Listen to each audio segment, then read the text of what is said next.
Hello everyone, social sphere by Vanita पे एक बार फिर आप सबका बहुत बहुत स्वागत है। जैसे कि आपसे प्रॉमिस किया था, नए वीडियो के साथ हम फिर से हाजिर हैं और आज हम टॉपिक उठा रहे हैं 1848 the revolution of the liberals.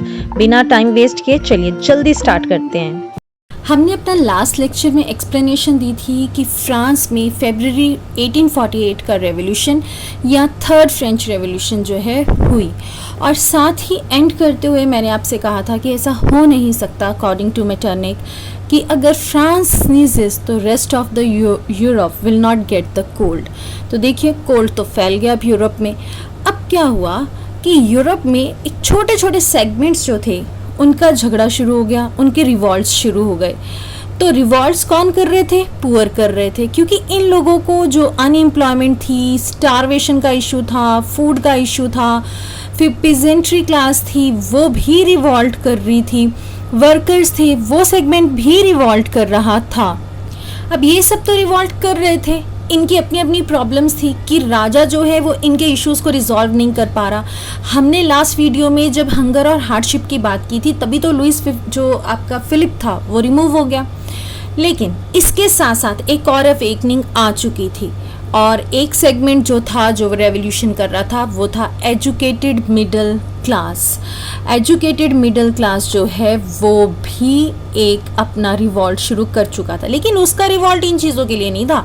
उसका रिवॉल्ट था कि अब रिपब्लिक बना दो, और रिपब्लिक याद है हमने हर वीडियो में बात की है रिपब्लिक क्या होता है, जहाँ पे head of the country is elected.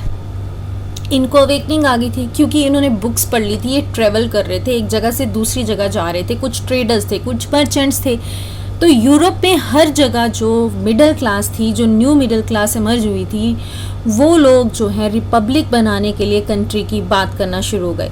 लेकिन जो वो रिपब्लिक बना रहे थे उनका फोकस क्या था कि यूनिवर्सल मेल सफ्रेज होनी चाहिए, मतलब कि सिर्फ और सिर्फ जो है वो मेल्स को ही राइट टू वोट मिलना चाहिए और किसी को नहीं मिलना चाहिए। और किसी के साथ मतलब समझ में आता है, यानी फीमेल की तो बात ही नहीं की गई कि फीमेल को यूरोप में भी देखो स्ट्रगल करना पड़ा कि उसको कंसिडर ही नहीं किया गया। उसको बेचारी को बहुत टाइम लगा कि हाँ मैं अपने आप को जो है वो रिपब्लिक कंसिडर करवा पाऊँ, या मेरे को भी वो लोग एडल्ट फ्रेंचाइज दें, या मेरे को भी सफ्रेज मिले, पर नहीं, ऐसा तो हुआ ही नहीं। वो भी कितना टाइम जो है स्ट्रगल होता रहा।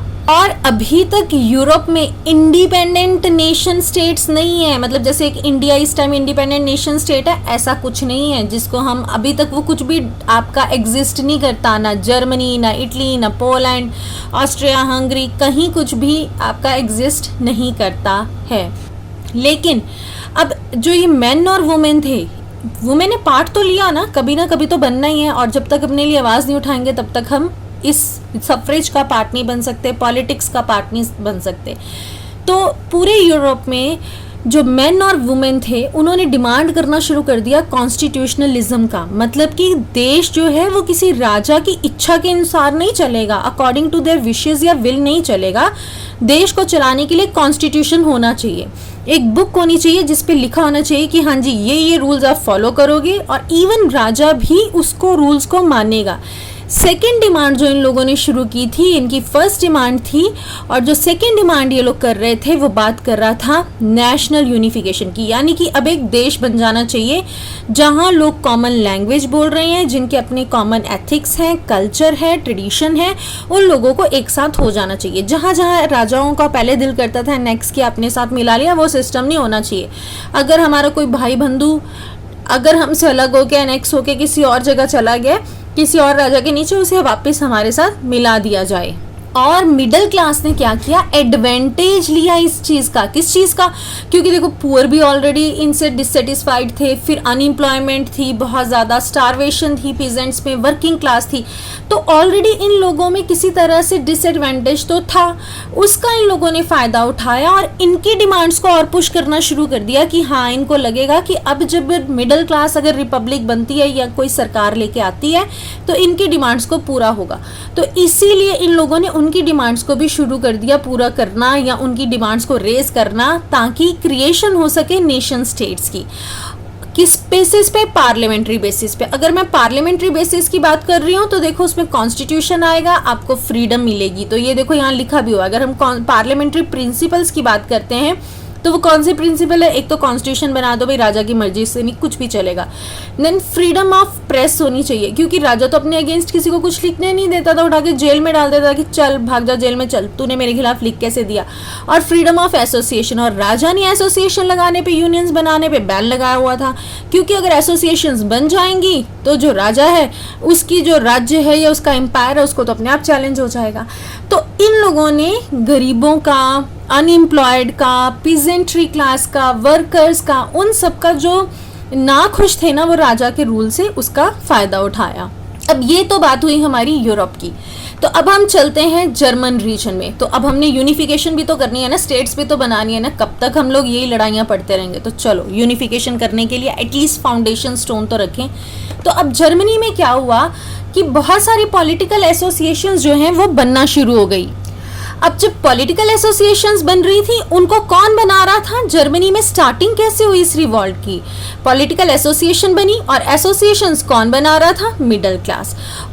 उन मिडिल क्लास को अगर हम बाइफरकेट करते हैं कि भाई मिडिल क्लास में आप किसको कैटेगराइज कर रहे हो, तो वो हैं प्रोफेशनल्स, बिजनेसमैन या प्रॉस्परस आर्टिसंस जो अपने कला में ट्रेंड होंगे।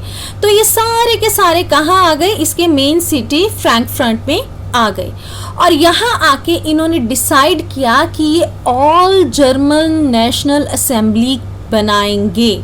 तो इन्होंने डिसाइड किया वोट करने के लिए कि हम अपनी मतलब मिडिल क्लास मिलके एक असेंबली जो है वो बनाएंगे, और इन्होंने असेंबली भी बना ली। अभी राजा है वहाँ पे, ठीक है, फ्रेडरिक विलियम 4। उन्होंने क्या किया? असेंबली बना ली ऑन 18 मई। बहुत इंपॉर्टेंट है आपके एमसीक्यू के नज़रिए से। और कितने बंदों ने अपने आप को इलेक्ट किया? ये जो मिडिल क्लास थे ये थे 831। अब इन लोगों ने क्या किया? चलो जी हम लोग चलते हैं, किसकी तरफ चलते हैं? फ्रैंकफर्ट पार्लियामेंट की तरफ, ठीक है। और वहाँ जाके इन्होंने क्या किया? वहाँ जाके इन्होंने एक सभा बुलाई। अब इन्होंने सभा बुलाने का क्या मतलब था? इन्होंने वहाँ जाके ड्राफ्ट करना था अपना कॉन्स्टिट्यूशन, क्योंकि ये तो ऑलरेडी चाहते हैं कि कॉन्स्टिट्यूशन बने, तो इन्होंने कॉन्स्टिट्यूशन बनाना था। किसके लिए? For German nation. तो इन्होंने जो है मोनार्की को, राजा को भी, मोनार्की को भी एक सब्जेक्ट माना, किसका? पार्लियामेंट का। लेकिन हाँ उसको थोड़ी सी इज्जत देते हुए उसको वहाँ का लीडर बना दिया गया। तो उसके बाद डिप्टीज ने उसको क्राउन ऑफर किया। अब उसको तो चढ़ गया गुस्सा, मेरे से बिना पूछे तुमने इलेक्शंस कर लिए, हाँ, और उसके बाद तुम लोग चले गए पार्लियामेंट में भी बैठ गए, फिर तुमने सो कॉल्ड कॉन्स्टिट्यूशन भी ड्राफ्ट कर लिया। तो ऐसे में वो उनकी बात क्यों मानेगा? जब राजा की अथॉरिटी को चैलेंज किया जा रहा है तो राजा डेफिनेटली डिनाई करेगा ना। तो अब जब तक रिवॉल्ट नहीं होगा तब तक कोई सॉल्यूशन नहीं आएगा। तो उस टाइम राजा कौन था? फ्रेडरिक विलियम 4, और वो किंग था किसका? प्रूशिया का। याद रखिए प्रूशिया बाद में जर्मनी बनेगा, लेकिन अभी जर्मनी नहीं बना है। तो उसने क्या किया? रिजेक्ट कर दिया। उसने कहा एक्सक्यूज मी, जो भी तुम लेके आए हो अपने पास रखो, मुझे कुछ भी तुम्हारा जो है मानना नहीं है, और जो तुम्हारा ये तुमने इलेक्टेड अपनी असेंबली बनाई है मैं इसको भी अपोज करता हूँ, मैं इसको भी कोई वैलिडिटी नहीं देता हूँ। तो ये किस बेसिस पे तुमने इलेक्ट कर लिया? कैसे इलेक्शंस हो गए तुम्हारे? तो अब क्योंकि एरिस्टोक्रेसी, किंग सब जो हैं अगेंस्ट हो गए, इसी चक्कर में इस टाइम पे मिलिट्री जो है जर्मनी में क्या हो गई? बहुत ज़्यादा पावरफुल हो गई। और जिस सोशल बेस पे पार्लियामेंट को बनाया गया था वो तो उसका जो बेसिक फाउंडेशन या अस्तित्व है वो तो खत्म हो गया पूरी तरह से, क्योंकि राजा ने तो अपनी अथॉरिटी को दोबारा से गेन कर लिया।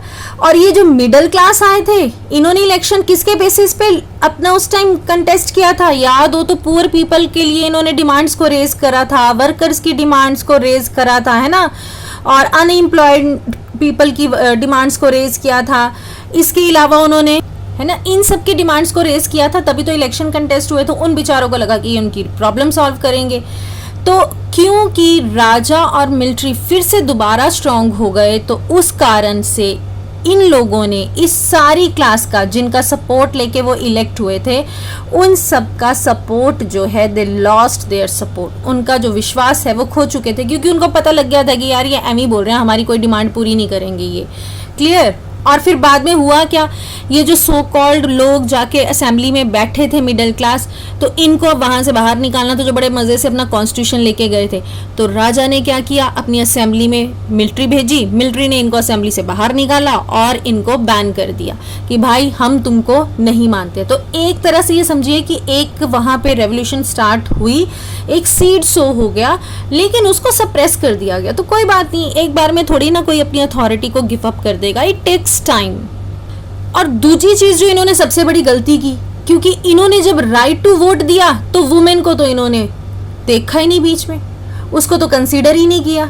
तो वुमेन ने भी अपनी लिबरल मूवमेंट यानी अपनी फ्रीडम के लिए मूवमेंट जो है उसने भी शुरू कर दी कि भाई मुझे भी आज़ादी चाहिए। और मुझे आज़ादी में क्या चाहिए, किसके लिए लड़ रही है वुमेन, पॉलिटिकल राइट्स के लिए। पॉलिटिकल राइट के लिए अगर हम बात कर रहे हैं तो उसका मतलब ये हुआ कि हम बात कर रहे हैं कि वो चाह रही है मैं क्लब्स भी बना सकूं, मैं कंटेस्ट करूं इलेक्शंस को, मुझे राइट टू वोट भी मिले, मुझे एक पैसिव सिटीजन कंसिडर ना किया जाए। और अपने पॉलिटिकल राइट्स लेने के लिए इन वुमेन ने जो है बहुत सारे साल, ओवर अ इयर्स, इन्होंने अपना स्ट्रगल किया कि हमें पॉलिटिकल राइट्स मिले। जब हम पॉलिटिकल राइट की बात करेंगे, आपने 3 चीजें हमेशा दिमाग में रखनी है कि वो पॉलिटिकल पार्टी फॉर्म कर सके, कह रही है कि कैन कंटेस्ट इलेक्शन, और थर्ड वन जो कि सबसे इंपॉर्टेंट है, जिसके लिए वो पता नहीं कब से लड़ती आ रही है, राइट टू वोट। तो ये बेसिकली पॉलिटिकल राइट्स में ये अपनी 3 डिमांड्स को रेज कर रही थी। तो अगर आपको कोई भी क्वेश्चन आता है कि इस टाइम फीमेल क्या डिमांड था, उसका पॉलिटिकल राइट्स था, और पॉलिटिकल राइट को फर्दर लिखने के लिए आपके पास ये पॉइंट्स हैं। तो इन्होंने इसी चक्कर में बहुत सारे पॉलिटिकल एसोसिएशंस को भी फॉर्म किया, इन्होंने न्यूज़पेपर्स बनाए ताकि ये अपनी बातों को आगे प्रेजेंट कर सके, सब तक पहुंचा सकें। इन्होंने पॉलिटिकल मीटिंग्स को भी करना शुरू कर दिया ताकि वो ये वाले राइट्स तीनों अटेन कर सकें। इन्होंने डेमोन्स्ट्रेट किया, हर जगह जा जाके इन्होंने बात की अपने बारे में, लेकिन फिर भी इनको राइट टू वोट जो है वो डिनाइड रहा। इनको इलेक्शन के लिए इजाज़त नहीं मिली, तो हर बार इनको मना करा गया। और फिर जब फ्रैंकफर्ट की पार्लियामेंट बनी थी ना, जब उन्होंने अपनी पार्लियामेंट बनाई, तो उस टाइम जो चर्च सेंट पॉल था, उन्होंने क्या कहा कि वुमेन आ सकती है पार्लियामेंट में। चलो थोड़ा तो बेहतर हुआ इनके लिए कि वुमेन पार्लियामेंट में आ सकती है, पर कैसे रहेगी, एज अ ऑब्जर्वर, मतलब कुछ बोलेगी नहीं, सिर्फ विजिटर गैलरी में बैठेगी और वहाँ बैठ के वो सारा नज़ारा देखेगी कि चल क्या रहा है। बट फिर भी कुछ बेटर था, वुमेन ने भी कुछ गेन किया, क्योंकि अभी तक तो वुमेन को एडमिशन ही नहीं थी कि वो पार्लियामेंट में चली जाए, है ना। इस चीज़ के लिए उसको परमिशन नहीं थी, वो एडमिशन नहीं कर सकती थी, अंदर एंट्री नहीं कर सकती थी। बट एटलीस्ट अब उसको वो सब मिला। जो ये वाला टाइम पे इन्होंने लिबरल्स ने मूवमेंट चलाई, उसको कंजर्वेटिव्स ने, कंजर्वेटिव हमें पता है ना, जो चेंज नहीं चाहते हैं, उन जिनको राजा ही पसंद है ना, तो उन कंजर्वेटिव फोर्सेस ने जो है इन सबको सप्रेस कर दिया और रिस्टोर किया ओल्ड ऑर्डर। और वो पुराना ऑर्डर कौन सा है कि राजा ही रूल करेगा, किंग ही रूल करेगा। एक कंजर्वेटिव्स को भी नहीं समझ आ रही कि अभी तो चेंज चाहिए ना, कब तक आप लोग किंग के पीछे पड़े रहोगे, ठीक है। पर एट द सेम टाइम राजा को भी थोड़ी सी समझ आई कि यार कब तक मैं इन रेवोल्यूशनरीज के साथ लड़ता रहूंगा, ये लड़ाई करेंगे मैं इनको सप्रेस करूंगा, लड़ाई करेंगे मैं इनको सप्रेस करूंगा, यही चलता रहेगा। तो इसके लिए ये बेटर है कि इनके साथ कुछ नेगोशिएशंस कर ली जाएं। तो उन नेगोशिएशंस के लिए उन्होंने क्या किया कि ये सब तभी होगा जब इनको कुछ कंसेशंस दे दिया जाए, मतलब कुछ बातें इनकी मान ली जाए और कुछ अपनी मनवा ली जाए। और ये कंसेशंस किसको दे रहे थे, पुअर को? ना जी ना, किसी को नहीं दे रहे थे, ना ये पुअर को दे रहे थे, ना अनएम्प्लॉयड को दे रहे थे। किसको दे रहे थे? वो जो लिबरल नेशनलिस्ट रेवोल्यूशनरीज थे, यानी कि मिडिल क्लास को मिल रहे थे, उन लोगों को मिल रहे थे ये कंसेशन। तो इसी चक्कर में 1848 के बाद हमने यूरोप में काफ़ी चेंजेस देखे। किसमें? मोनार्कीज में, यानी राजा ने थोड़ा थोड़ा सेक्रीफाइस करना शुरू कर दिया है कि अगर मैं चेंज नहीं लाऊंगा हल्का फुल्का तो ये रेवोल्यूशन डेली आती रहेगी, बार बार आती रहेगी, चेन ऑफ इवेंट्स चलते रहेंगे। और हालांकि यूरोप, सेंट्रल यूरोप और ईस्टर्न यूरोप इस चीज़ के लिए बहुत लेट हैं, वो उन्होंने ये चीज़ें बहुत लेट रियलाइज़ किया। जबकि वेस्टर्न यूरोप में ये चीज़ें पहले रियलाइज हो गई थी और वेस्टर्न यूरोप जो है उसने ये जो सेक्रीफाइसेस हैं 1815 तक कर लिए थे। अब इन लोगों ने लोगों को खुश करने के लिए क्या किया कि जो सर्फडम है, अब हम वो पहले पढ़ चुके हैं, जो बंधुआ मजदूर टाइप्स होते हैं, बाउंडेड लेबर है ना वो, और या फिर पीजेंट्री लेबर। सर्फडम्स और पीजेंट्री लेबर, और बंधुआ मजदूर कौन है? जो बाउंडेड लेबर है। तो इसको उन्होंने एबॉलिश कर दिया। क्लियर? और ये काम कहाँ हुआ? हैब्सबर्ग जहाँ पे अपना डोमिनेट कर रहा था उन एरियाज में, और रशिया में। साथ ही इन्होंने कुछ और ऑटोनॉमी या कुछ और ताकत या कुछ और अधिकार जो है वो हंगरियंस को दे दिए इन 1867। और इस सब के पीछे रीज़न क्या था कि जो भी रिवॉल्ट या वॉइसेस राजा के अगेंस्ट चल रही हैं या उठ रही हैं वो कहीं ना कहीं सप्रेस हो जाए, ये सोच के कि देखो हमें राजा कहीं तो कंसीडर कर ही रहा है। तो ये थी एक्सप्लेनेशन इस टॉपिक की। और इसके बाद इंपॉर्टेंट टॉपिक्स आने वाले हैं, the making of Germany and Italy and Britain and so on. तो अब पूरी तरह से जो चिंगारी थी वो आग बन के यूरोप में फैल चुकी है और सबको अपना नेशन स्टेट बनाना है। इतनी लड़ाई क्यों हो रही है? ताकि हम अपना नेशन स्टेट बना सकें, हम अपना एक देश बना सकें। हमें कब तक आप टुकड़ों टुकड़ों में रखोगे? तो उम्मीद करती हूँ कि आज का लेक्चर आपको बहुत पसंद आया होगा और साथ के साथ आपको समझ भी आया होगा। और जल्दी ही मिलते हैं इसके एक और कंटिन्यूशन लेक्चर में। तब तक के लिए इस चैनल को लाइक, शेयर एंड सब्सक्राइब कीजिए। Till then take care. Thank you.